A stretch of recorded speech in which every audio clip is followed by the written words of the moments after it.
No healer could save the Alpha King's pup, until the Wolfless Omega did the impossible. Tell the king to prepare the pyre. I would rather tell him to tear your throat out with his teeth, Benedict. Do not ask me to deliver a death sentence to a father who has not slept in a week. It is not a sentence, Evander. It is mercy. The boy's lungs are filled with fluid that no magic can drain.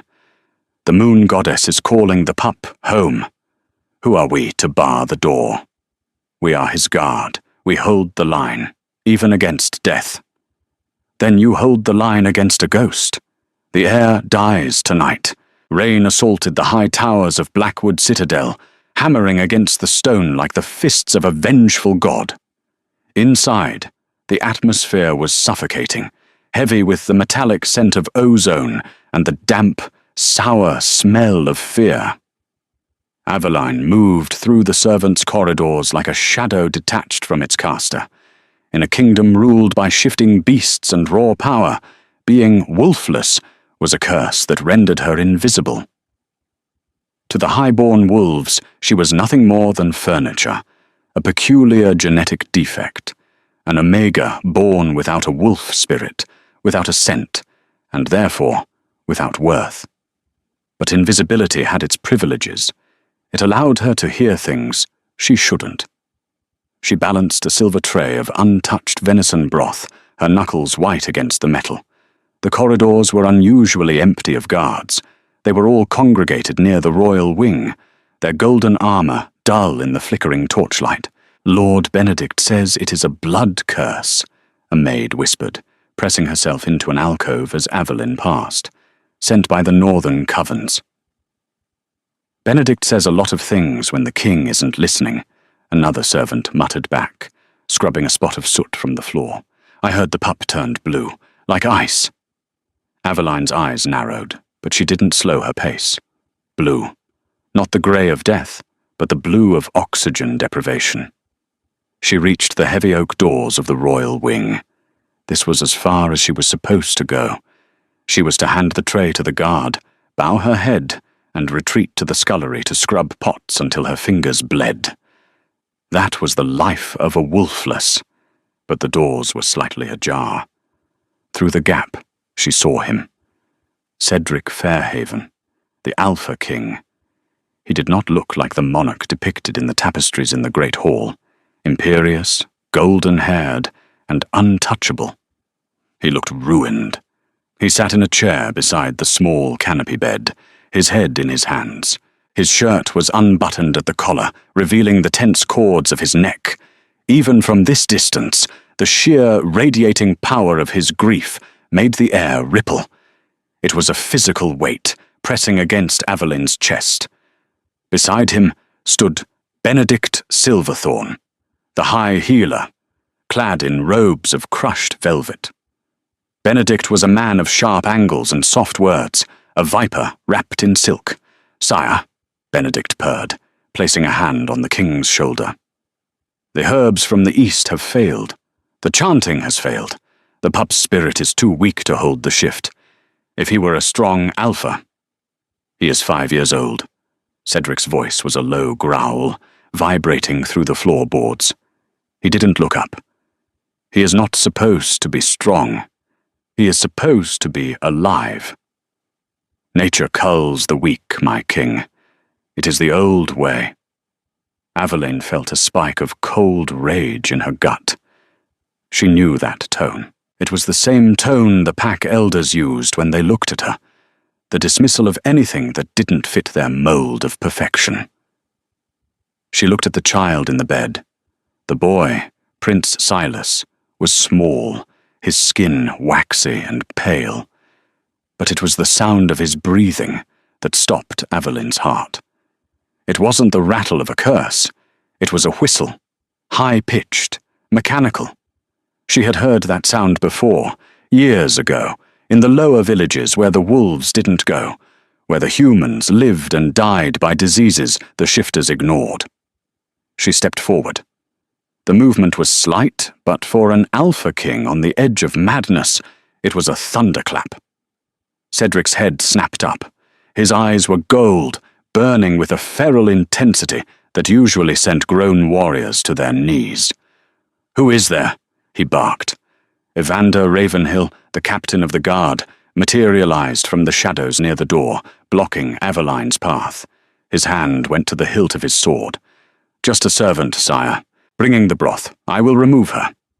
"Wait," Aveline said. Her voice was quiet, but it didn't shake. Evander looked down at her, surprised. Wolfless Omegas did not speak to captains, and they certainly did not speak to kings.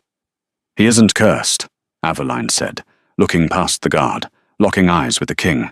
"And he isn't weak. He's drowning." Benedict turned, his lip curling in a sneer. "Remove this creature, Evander. She pollutes the air with her mediocrity." I said, "Wait." Cedric stood up. He was massive, filling the room with his presence. He walked toward the door, ignoring Benedict. He stopped inches from Evander, looking over the captain's shoulder at Aveline. "What did you say?" Cedric asked. His voice was dangerous, a coiled spring. "Your son," Aveline said, clutching the tray tighter. "He's drowning on dry land, and if you let that man keep feeding him fire root and magic, he will be dead by sunrise." The silence that followed was absolute. Even the storm outside seemed to pause, holding its breath. "Insolence!" Benedict hissed, stepping forward, his robes swirling. "This is Aveline, the null, the empty one. She has no wolf, sire. She has no connection to the magic of our kind. She cannot possibly understand the metaphysical complexities of an alpha heir's transition. I understand that a throat closed by swelling needs air, not chanting." Aveline shot back. She didn't know where the courage came from. Perhaps it was the sight of the boy, so small in that massive bed. Perhaps it was the exhaustion of being invisible for 24 years. Cedric stared at her. He sniffed the air, searching for her scent, for her motive. But Aveline was a void. She smelled only of rain and dried lavender from the laundry. It clearly unnerved him. "Let her in," Cedric commanded. "Sire," Benedict protested. "She is unclean." I said, "Let her in." Cedric's growl dropped an octave, causing the glass in the windows to rattle. "If she is wrong, Evander can throw her from the parapet. But if she is right, I will hear her." Evander stepped aside, his expression unreadable, though his eyes lingered on Aveline with a mixture of pity and curiosity. Aveline set the tray down on a side table and approached the bed. Up close, the smell was overpowering. Sickness, sweat, and beneath it all, the cloying, sweet scent of the incense Benedict had been burning. She knelt beside the boy. Silas was sweating profusely, his chest heaving with the effort to pull in shallow breaths. His lips were tinged with violet. "Don't touch him, girl," Benedict warned, hovering like a carrion bird. Aveline ignored him. She placed her hand on the boy's neck. His pulse was racing, thready and frantic. She looked at the bedside table. A bowl of crushed herbs sat there. Fire root, wolfsbane, in small doses for strengthening, and crushed moon bloom. "You're giving him fire root to stimulate his wolf," Aveline said, looking up at Cedric. "You think his wolf is failing to manifest, so you're trying to force the shift." "It is standard procedure," Benedict said icily. "It's poison," Aveline corrected. "Not to a wolf, but to him. Look at his skin. The hives." She pointed to the faint, raised red welts along the boy's hairline, obscured by sweat. "He's allergic. His body is rejecting the stimulant, and the swelling is crushing his windpipe." "An alpha allergic to fire root?" Benedict laughed, a dry, cracking sound. "Impossible. It is the source of our strength." "He is 5, Aveline said, her voice turning fierce. "He is a child before he is a wolf. You are treating the beast and killing the boy." Cedric was beside her in an instant. He touched the welts on his son's neck, his fingers trembling slightly. The king looked at Aveline, and for a second, the mask of the alpha slipped, revealing a terrified father. "What do we do?" Cedric asked. He didn't ask his high healer. He asked the Wolfless servant. "Stop the fire route immediately," Aveline ordered, slipping into the pragmatic mode she used when tending to the castle's horses or the kitchen staff who couldn't afford a healer. "We need to reduce the swelling. I need willow bark, cold compresses, and—" She hesitated. "I need honey mixed with silver needle tea. It counteracts the toxin in the throat." "Silver needle is a peasant's weed," Benedict scoffed. "Sire, this is madness. She is mocking our traditions." "Evander," Cedric said, his eyes never leaving Aveline's face. "Yes, my king? Get her what she needs, now." "And Benedict?" Evander asked, his hand drifting to his sword again. Cedric stood slowly and turned to the high healer. The look on the king's face was terrifyingly calm. "Benedict, you will stand in the corner. If my son breathes easier within the hour, you will keep your station. If he does not," Cedric let the sentence hang in the air, sharper than any blade. Aveline didn't wait to hear the rest.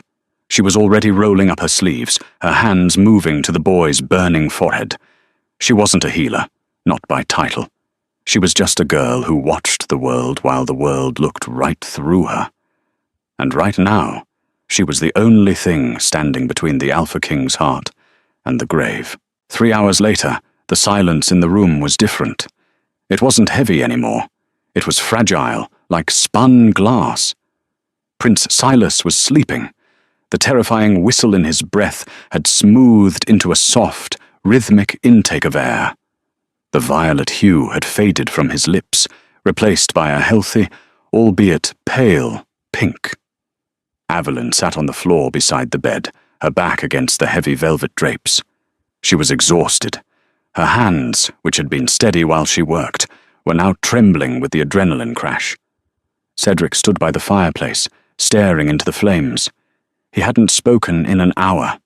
He had simply watched her crush the willow bark, watched her spoon the tea into his son's mouth, watched her soothe the boy with whispers that had no magic in them, only comfort.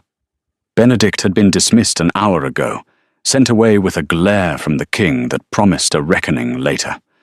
Evander remained posted at the door, a silent sentinel. "You saved him," Cedric said. He didn't turn around. "The tea saved him," Aveline corrected softly. "I just knew which jar to open." Cedric turned then. The firelight caught the sharp angles of his face, high cheekbones, a jaw capable of violence, and eyes that were pools of molten gold. He walked toward her, and Aveline fought the urge to scramble to her feet and bow. She was too tired for protocol. He stopped in front of her. He towered over her seated form. "Why did you risk it?" he asked. "If you had failed, Benedict would have had you executed for interfering with a royal heir." "He was dying," Aveline said simply. "Does there need to be another reason? In this court? Always." Cedric crouched down. It was a shocking breach of hierarchy. Alphas did not crouch before Omegas, especially wolfless ones. He was close enough that she could smell him now. Cedar wood, rain, and the metallic tang of power. "You have no wolf," he observed, his voice lower, intimate. "No, sire. And yet you saw what the High Healer could not. You saw the boy, not the legacy." Cedric tilted his head. "Who are you, Aveline?" "I am nobody, sire. Just a maid. Do not lie to me," he rumbled softly. "Nobodies do not look kings in the eye and give orders." Suddenly, the doors swung open. A woman swept in, followed by a gust of cold hallway air. She was beautiful in a sharp, predatory way, with hair like polished obsidian, and eyes that scanned the room with calculation rather than concern. Callista, the daughter of the Northern Alpha, and the woman the council was pushing Cedric to take as a mate to secure the borders. "I heard the cry goes up," Callista said, her voice smooth, feigning distress. "Is the little prince? Has he passed?" She looked at the bed, and for a fleeting second, Aveline saw a flash of disappointment in Callista's dark eyes before it was masked by a performance of relief. "He lives," Cedric said, standing up and putting distance between himself and Aveline. "Thanks to this one." He gestured to Aveline. Callista's gaze landed on Aveline like a physical blow. She sniffed the air, her nose wrinkling. "The Wolfless girl, the one who washes the linens." She laughed, a sound like breaking ice. "Cedric, surely you jest. You let a defect touch the air." "That defect saved his life while your recommended physicians chanted useless rhymes," Cedric said coldly. Callista stiffened. "I only sought to help, my king. Benedict is the best in the realm." "Benedict is a fool, or worse." Cedric's eyes narrowed. "And I am done with fools." He looked back at Aveline, who was trying to merge with the shadows of the drapes again. "Aveline," Cedric said. It was a command. "Yes, sire." "You are relieved of your duties in the scullery. As of tonight, you are the governess of the prince. You will oversee his recovery. Nothing, food, medicine, or visitor, touches him without your approval. Not even me." The room gasped. Evander shifted his stance. Callista looked as though she had been slapped. "Sire," Aveline stammered, standing up. "I cannot. I have no standing. The court will eat me alive." "Let them try," Cedric said, a dark promise in his voice. He took a step closer to her, invading her personal space, claiming the air around her. "You saved my son when I could not. That makes you the most dangerous person in this castle, Aveline, because you possess the one thing they lack." "And what is that?" she whispered, her heart hammering against her ribs. "Sight," Cedric said. "You see the truth. And I need eyes that can see in the dark." He reached out, his hand hovering near her chin, almost touching her.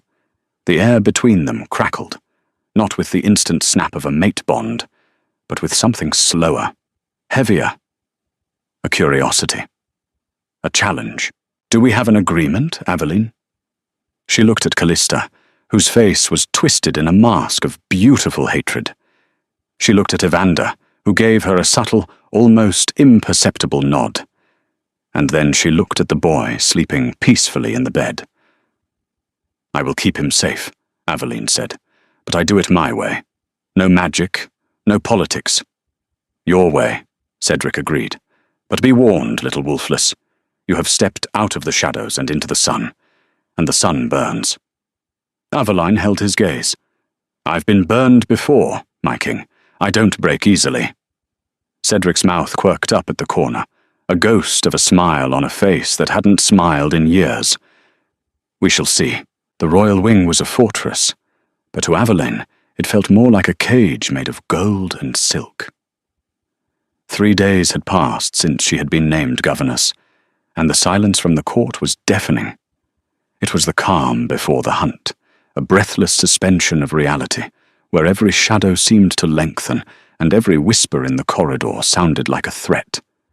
Inside the nursery, the air was thick with the scent of dried lavender and the faint, antiseptic smell of willow bark. Aveline moved through the room with the precise, quiet economy of someone who had spent a lifetime trying not to be seen. She adjusted the heavy velvet drapes, blocking out the grey winter light, and returned to the bedside. Prince Silas was awake.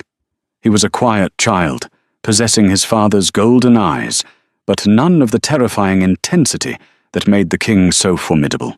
The boy watched Aveline with cautious curiosity as she checked his meals, sniffed his linens for foreign scents, and barred the door against well-wishers.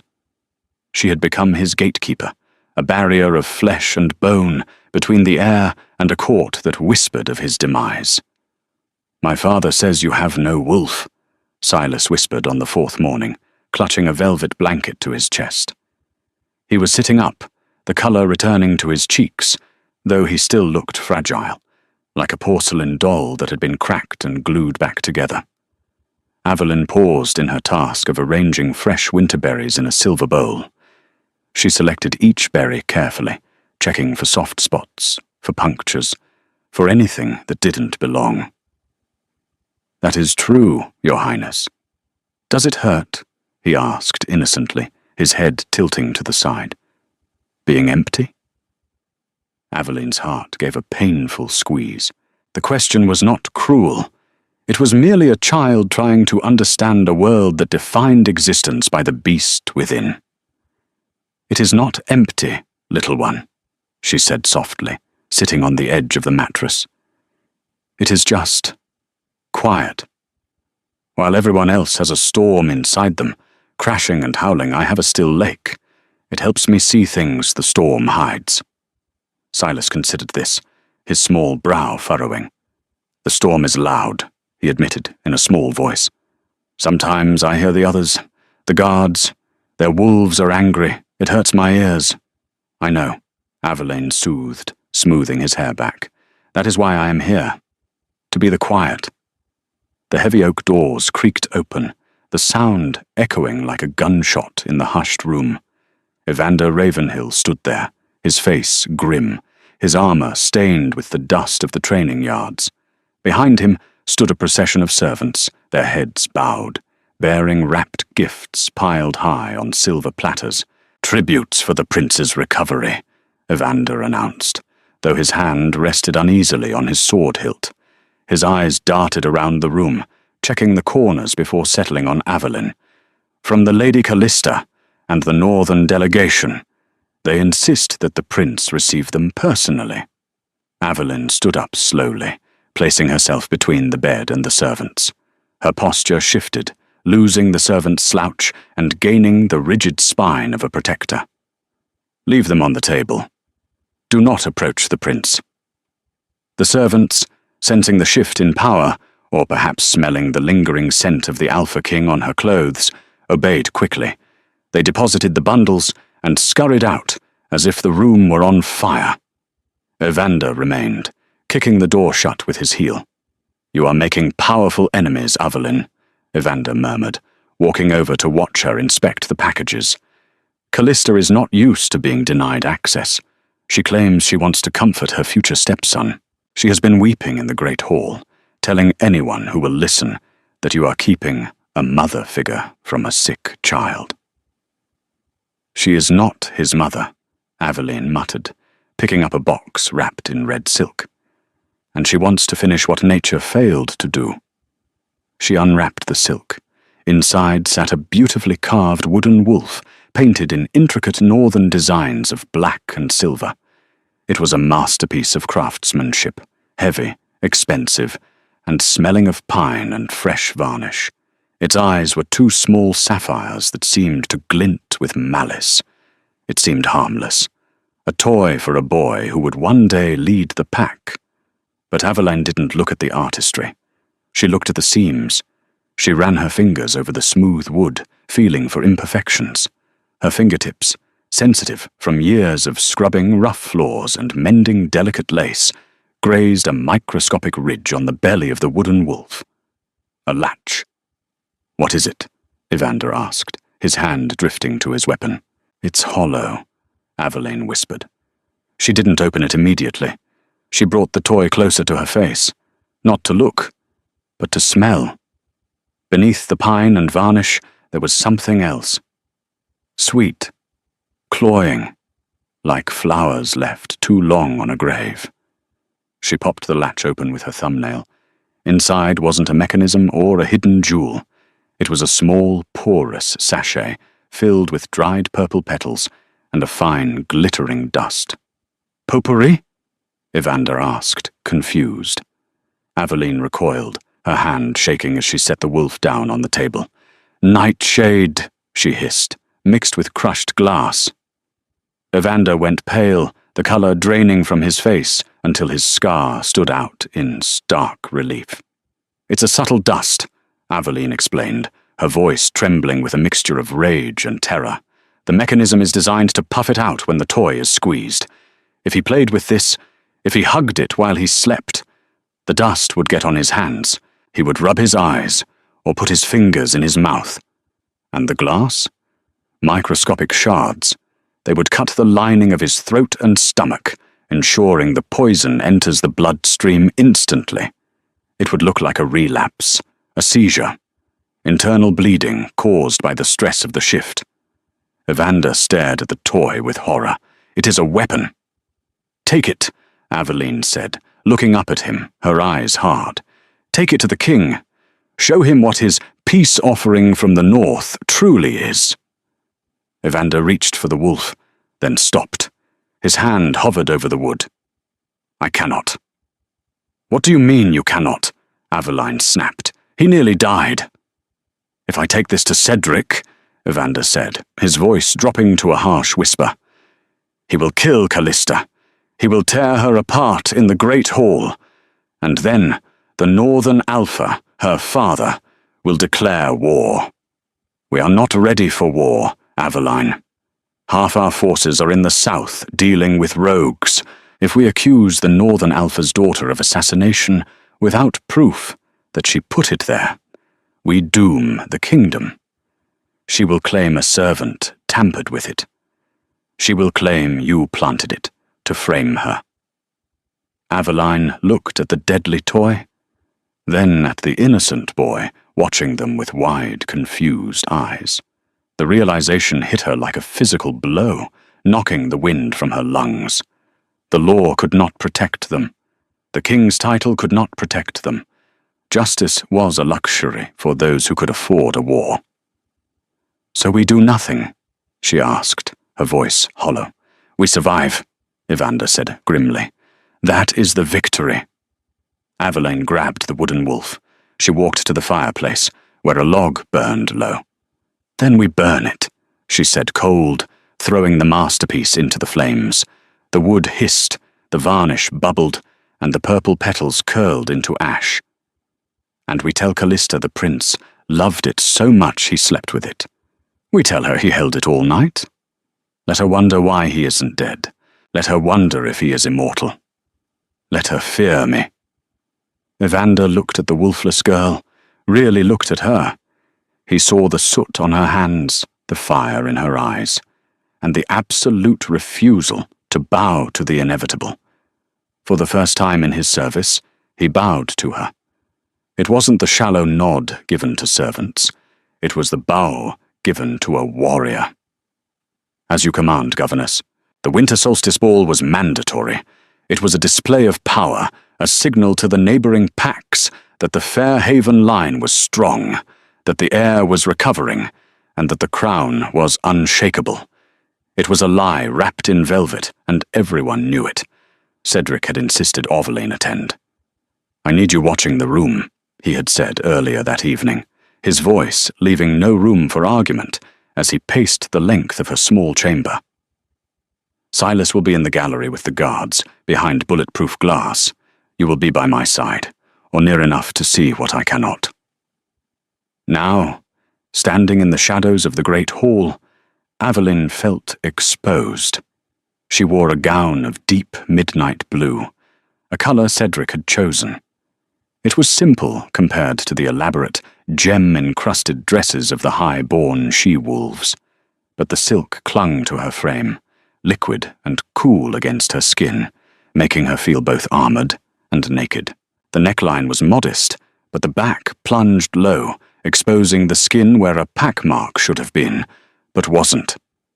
The music was loud, a primal drumming that synced with the heartbeats of the shifters.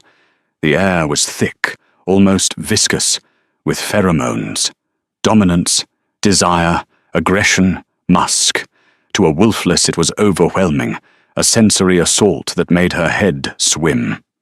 "You look like a deer trying to blend in with a pack of lions," a voice drawled. Aveline turned to see Briseis, the general of the king's armies. Briseis was a towering woman, built like a mountain, with scars running down her bare arms and eyes like flint. She held a goblet of wine like a weapon. She was one of the few who hadn't sneered at Aveline's promotion. She respected survival, and Aveline was nothing if not a survivor. "Lions are lazy," Aveline replied, forcing her voice to remain steady as she scanned the crowd. "These are wolves. They hunt for sport." Briseis laughed, a sharp bark that made several nearby courtiers jump. "You have a tongue on you. Good, you'll need it. Look at them." She nodded toward the center of the room. Cedric was dancing with Callista. It was a political waltz, a battle of wills disguised as movement. Callista looked radiant in crimson, a splash of blood against the grey stone of the hall. Her body was pressed flush against the king's, her movements fluid and predatory. She whispered something in his ear, her lips brushing his jaw, her hand trailing down the front of his doublet. Cedric's expression remained stone, a mask of regal indifference, but his muscles were coiled tight. He moved with the deadly grace of an apex predator, but his eyes were not on his partner. They were scanning the room. They landed on Aveline. For a second, the music faded. The chatter of the court, the clinking of glass, the roar of the fire, it all fell away. Across the sea of spinning bodies, the Alpha King locked eyes with the Wolfless servant. There was a pull there, magnetic and terrifying. He wasn't looking at her like a tool anymore. He wasn't looking at her like a governess. He was looking at her like a man starving for something he couldn't name, something that wasn't power or politics. A flush rose on Aveline's neck. She shouldn't be seen by him. Not like this. Callista noticed the look. Her smile sharpened into a snarl. She spun Cedric away, pulling his attention back, her claws digging into the velvet of his doublet, leaving small snags in the fabric. "Careful," Brecius warned softly, noticing the interaction. "The North does not share prey, and make no mistake, girl. To her, the king is just the biggest trophy on the shelf." "I am not prey," Aveline said, though her hands were trembling. "Tonight," Brecius said, taking a long drink. "Everyone is prey." A waiter passed by with a tray of crystal goblets filled with spiced wine. The scent hit Aveline before the tray even reached them. The hall smelled of roasted meat, pine, and expensive perfume. But this new scent cut through it all. Amidst the warm notes of cinnamon and clove, there was a sour, metallic note. Bitter almonds. No, something sharper. Arsenic. Aveline froze. Her eyes snapped to the tray. It wasn't in all the cups, just one. The one with the golden rim, etched with the royal crest. The one the waiter was carrying directly toward the high table, where Cedric and Callista were approaching for the toast. Time seemed to slow down. She saw the waiter's blank expression, likely compelled by magic or bribery. She saw Benedict, who had reappeared for the feast, watching from the shadows with a smug, oily smile. She saw Cedric reach the table. "My king!" Benedict's voice rang out, silencing the music. He raised his own glass high. "To the health of the air, and to the union of North and South." The crowd cheered. Cedric reached for the golden-rimmed goblet. Aveline didn't think. The lake inside her, usually so still, rose up in a tidal wave. She moved. She wove through the dancers, ignoring the growls of annoyance as she bumped into high-ranking alphas. She slipped past the guards who recognized her too late. Cedric's fingers brushed the stem of the glass. He lifted it. "No!" Aveline lunged. She didn't have the speed of a wolf, but she had the element of surprise. She collided with the heavy oak table, her hand swiping out not to catch the cup, but to strike it. The goblet flew from Cedric's hand. It spun in the air, a glittering arc of death, before crashing onto the stone floor. The red liquid splattered like blood across Callista's pristine, crimson dress and onto the polished boots of the king. The music stopped instantly. The silence was absolute. "You clumsy, wretched little—" Callista shrieked, the sound piercing the air. She raised her hand to strike, her face twisted into a mask of pure, demonic fury. Her nails elongated into razor-sharp claws. Cedric caught Callista's wrist in midair.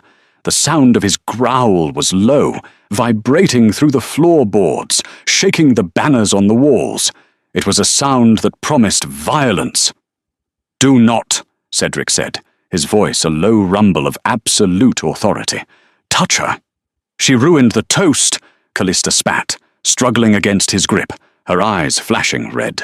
"She is drunk. She is a disgrace. Look at her, throwing herself at you like a common—" Aveline stood up, her dress stained with the splashback, shaking uncontrollably. She pointed at the floor. "It wasn't wine," Aveline breathed.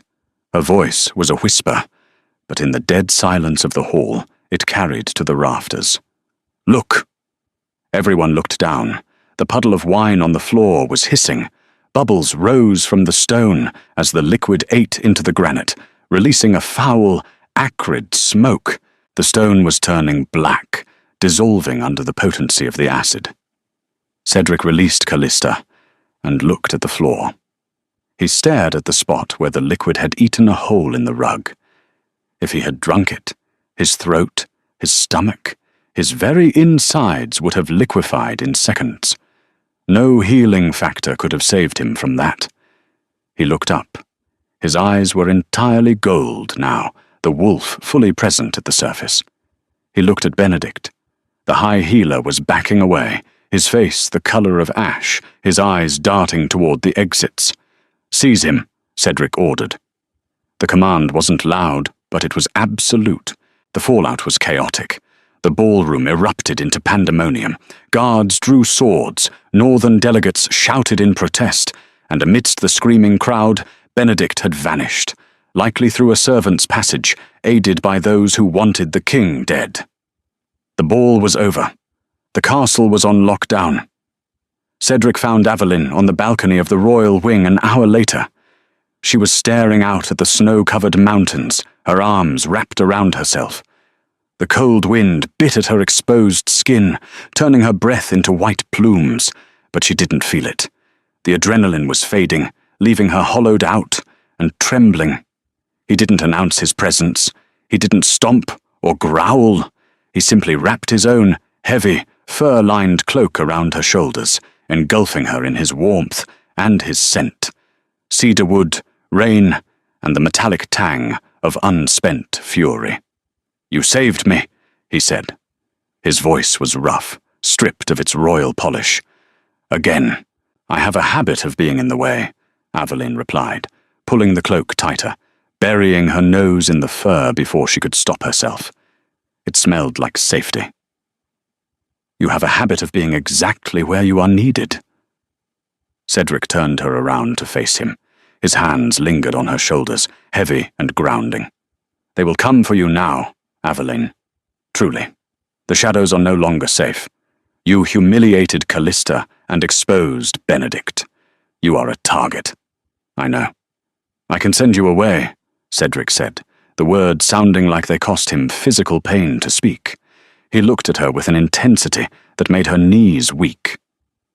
"I can give you gold, a new name, a cottage in the Southern Isles where the sun always shines and the wolves are tame. You would be safe there." Aveline looked up at him. She saw the conflict in his eyes, the king who needed to protect his subject versus the man who wanted to keep her close. "Is that what you want? To send me away?" Cedric stared at her. The moonlight turned his eyes into liquid silver. "No, it is the last thing I want. My wolf paces when you are not in the room. It is maddening. You have no scent, no magic, yet you are the only thing that calms the storm in my head." He stepped closer, eliminating the space between them. He blocked the wind. He blocked the world. His hand came up to cup her cheek, his thumb brushing over her lower lip. It was a touch so tender, so at odds with the violence of the evening, that it terrified her more than Callista's claws ever could. "Why?" he whispered. "Why do you fight for a king who let you be treated like a ghost for years? Why do you risk your life for a court that despises you?" "I don't fight for the king," Aveline whispered back, her breath hitching as his thumb traced the line of her jaw. "I fight for the father who sat by his son's bed and wept. I fight for the boy who asked me if my emptiness hurt." Cedric let out a shuddering breath. He leaned his forehead against hers, closing his eyes. "I am trapped, Aveline. The council demands a mate. They demand an alliance with the North to prevent war. They say I need a queen with strong magic to balance my own. Callista is the price of peace." Peace bought with poison is no peace at all, she said, fierce, gripping the lapels of his coat. She brought a weapon into your son's nursery, Cedric. She tried to melt your throat. That is not a wife. That is an executioner. I know, but if I refuse her now, without proof that links her directly to the attempt, the Northern Pacts will march. They will claim I insulted their honor, and I cannot fight a war while watching my back for assassins in my own home. You won't be watching alone, Aveline vowed. Let me be your eyes, Cedric. Let me see what they hide. Let me stand where the light doesn't reach. And who will protect you? Cedric asked, his voice cracking. You are fragile, Aveline. One blow, you will, she said simply. Cedric's grip on her tightened until it was almost painful. He lowered his head, his lips hovering inches from hers. The tension was a pulled bowstring, vibrating with potential energy. If I kiss you, he warned, his voice a low growl, I will not be able to let you go. And if I claim you, without a wolf, it could kill you. The bond is too strong for a human soul. It burns. I am not human, Aveline said fiercely, tilting her head back, offering herself to the fire. I am wolfless. There is a difference. I am not empty, Cedric. I am just waiting to be filled. The double meaning hung in the freezing air, heavy and intoxicating. Cedric groaned, a sound of surrender, and tilted his head to claim her mouth. Clang. The sanctuary shattered. The warning bell from the outer wall began to toll. A deep, mournful, rhythmic sound that signaled only one thing. Cedric pulled back, his eyes instantly shifting to gold. The man gone, the king returned. He spun toward the horizon. The north, he snarled. Torches were flickering in the tree line, thousands of them, like a river of fire flowing toward the gates.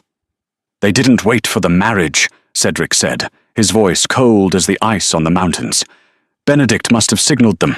They were waiting for me to die at the toast. When I didn't fall, they decided to push the gates, Aveline finished. He looked at Aveline, the moment of intimacy shattered by the brutal reality of war. Go to Silas, Cedric commanded, drawing a dagger made of black steel from his belt and pressing it into her hand. Take him to the safe room in the crypts. Bar the door. Trust no one but Evander. Cedric! She reached for him. Go! He roared, the alpha command slamming into her chest, forcing her feet to move. Aveline turned and ran, the heavy cloak trailing behind her like a shadow, clutching the dagger to her chest. Behind her, the king of the wolves let out a howl that shook the very foundations of the castle, a challenge to the encroaching dark. The crypts were the obvious choice. Too obvious. The stone corridor beneath the castle shuddered, dust raining down from the vaulted ceiling as another battering ram slammed into the main gates above. The sound was a dull, rhythmic thud, the heartbeat of an invasion. Aveline dragged Prince Silas toward the heavy iron door that led to the Undercity, but her hand froze on the cold latch. Her mind, unclouded by the panic of a wolf's instinct, raced through the variables. Benedict knew the castle's anatomy better than anyone. He knew the airflow of the tunnels. He would expect the king to send his son into the dark. We aren't going down, Aveline whispered, the realization hitting her with the force of a physical blow. She pulled Silas back, her grip on his small shoulder tight. Benedict knows the crypts. He knows the scent trails. It's a trap. Where then? Silas whimpered, clutching the dagger she had given him with white-knuckled desperation. It was comically large in his hands, a tool of war for a child who should have been holding a toy. Father said the crypts. We have to listen to the king. Your father thinks like a wolf, Aveline said, crouching down to look him in the eye. Wolves rely on scent and sound.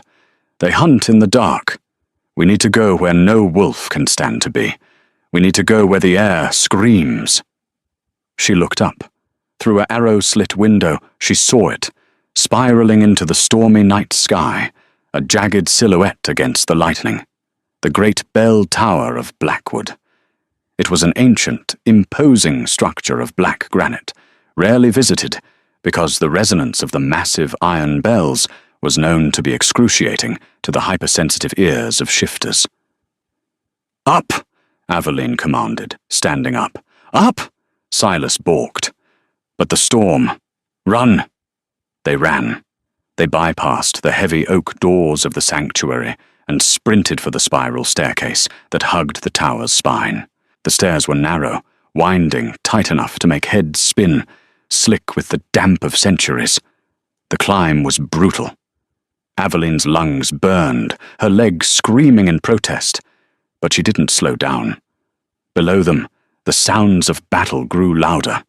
The clash of steel, the inhuman roars of shifting wolves, the screams of the dying. But as they climbed higher, a new sound began to dominate. The wind. It howled through the open arches of the tower like a banshee, tearing at their clothes, pushing them back. The higher they went, the thinner the air became, charged with the ozone of the lightning storm raging outside. Silas covered his ears, his face twisted in pain. "It hurts! It's too loud!" "I know," Aveline soothed, though she had to shout to be heard. She pushed him forward, her hand flat against his back. "But it will hurt them more. Keep moving, Silas. Don't look down." They reached the belfry just as the main gates below gave way, with a sickening crunch of wood and iron that vibrated up the tower's shaft. The sound of the invading army flooding the courtyard was a chaotic roar, a tidal wave of violence.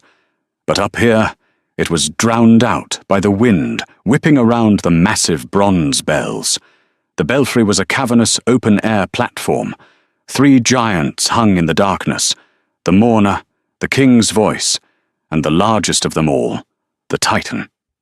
The Titan was a monstrosity of iron and bronze, silent for 50 years, its mouth gaping wide enough to swallow a man whole. Aveline shoved Silas behind the thick wooden frame of the Titan. "Do not move," she ordered, grabbing his face to make him focus. "No matter what you see, do not uncover your ears. Do you understand? Keep them covered." Silas nodded, tears streaming down his face, curling into a ball in the shadows. Aveline turned to face the entrance. She stood in the center of the wind-lashed platform, her hair whipping across her face.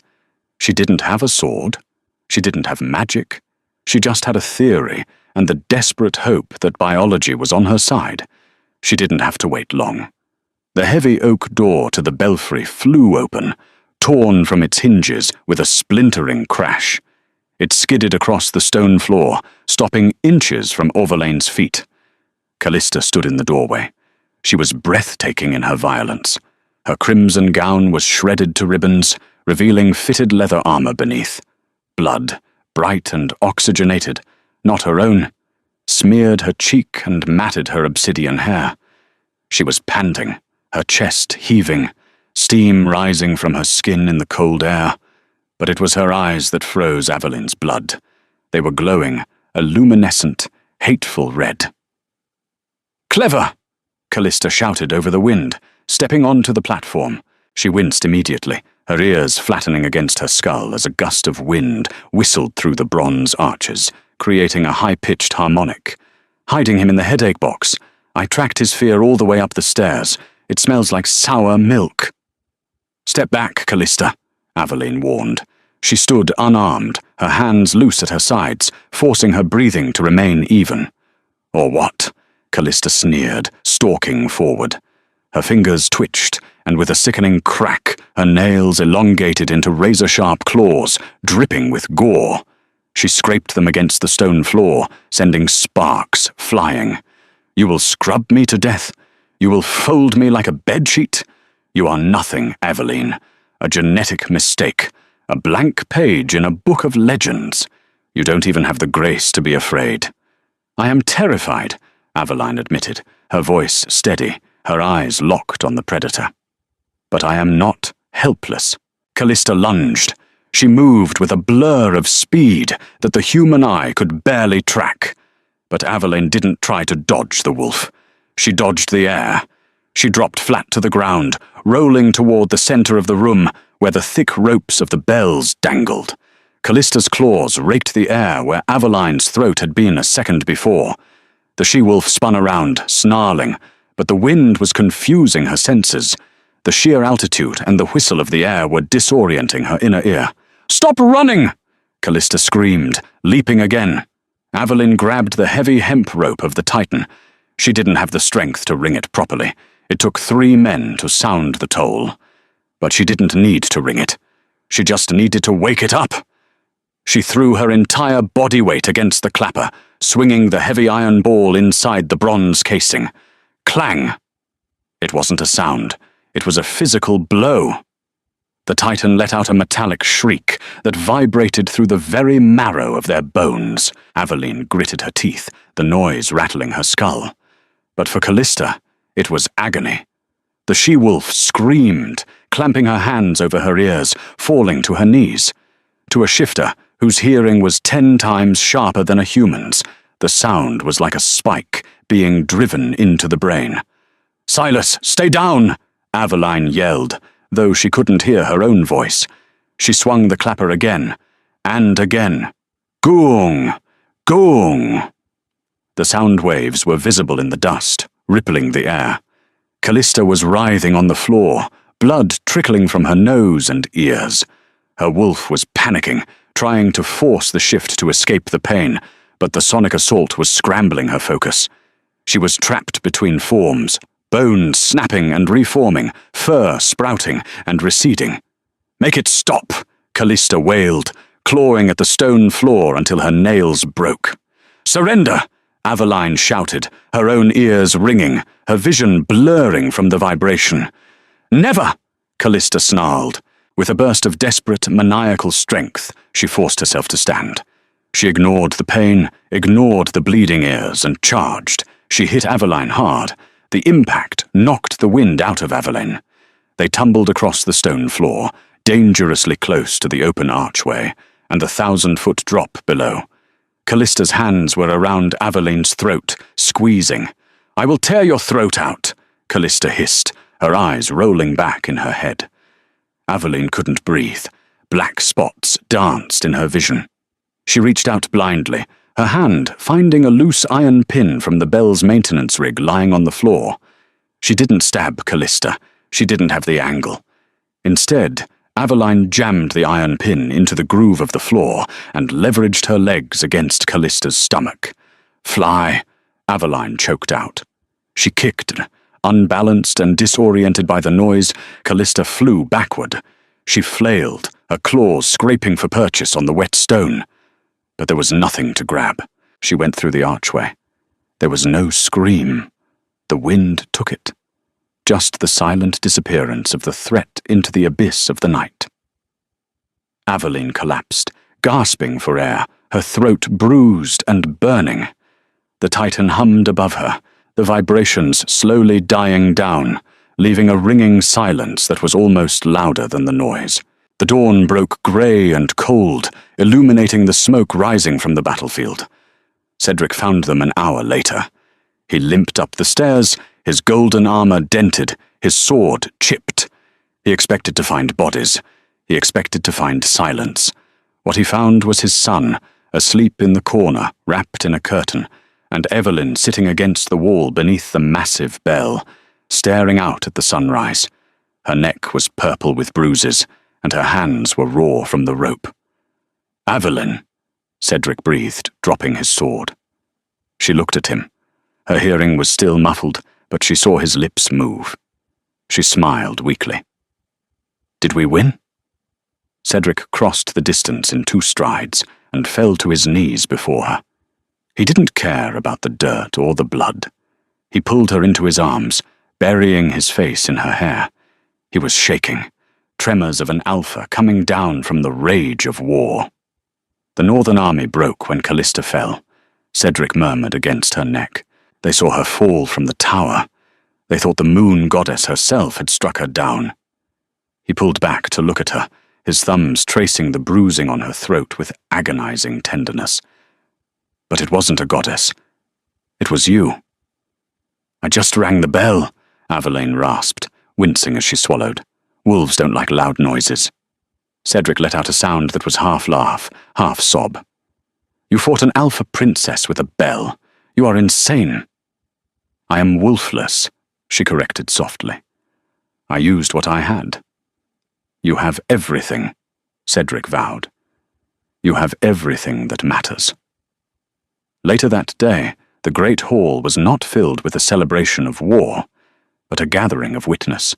The survivors of the siege, nobles, soldiers, and servants alike, watched in silence. Cedric stood on the dais, but he did not sit on the throne. He held Silas's hand on his left, and Aveline's on his right. The old laws say an alpha must mate with a wolf of equal strength, Cedric addressed the court.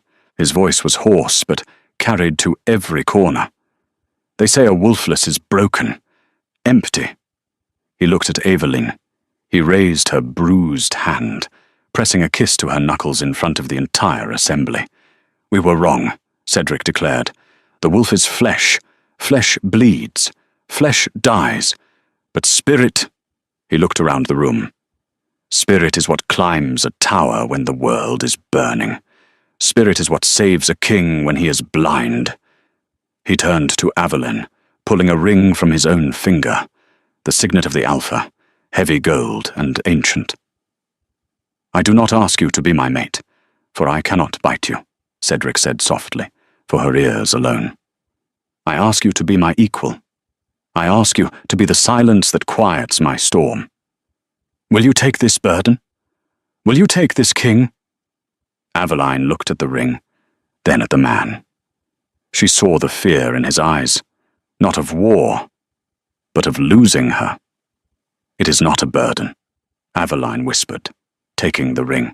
It was too big, so she closed her fist around it, holding it against her heart. It is a balance.